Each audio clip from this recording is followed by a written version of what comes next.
मुझे एक कंप्लेंट है नेशनल मीडिया से। तेलियामुरा में एक त्रिपुरा की महिला का रेप हुआ, गैंग रेप हुआ गाड़ी में। और आप पूरे इंडिया में रिपोर्ट कर रहे हैं कि कहीं में पबजी बैन हो जाएगा। आराध्या बच्चन अस्पताल में है। कोई कहता है कि टिकटॉक को बैन करने के लिए कुछ हो रहा है। लेकिन नॉर्थ ईस्ट में फ्लड्स हो रहा है। नॉर्थ ईस्ट में गैंग रेप हुआ है 17 साल की एक लड़की का।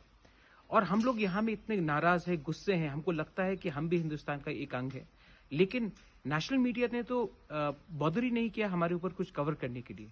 आप कवर करेंगे जब कोई मुख्यमंत्री एक स्टेटमेंट देगा, या फिर आप कवर करेंगे जब कहीं में कोई सॉफ्ट स्टोरी के लिए आप कवर करना चाहते हैं, या कोई मजाक के लिए आप कवर करना चाहते हैं। लेकिन जहां में क्राइम बढ़ रहा है, जहां में बाढ़ आई है, जहां में गैंग रेप हो रहा है, तो आप कवर नहीं करते।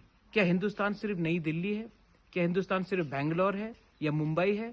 हम नॉर्थ ईस्ट के लोग क्या इंडिया के पार्ट नहीं है? अगर आपको लगता है कि हम नॉर्थ ईस्ट के लोग इंडिया के पार्ट नहीं है, तो आप खुला कह दीजिए कि हम नॉर्थ ईस्ट को कवर नहीं करेंगे, क्योंकि ये हमें हमारी दिलचस्पी, हमारी टीआरपी रेटिंग को नहीं बढ़ाता है।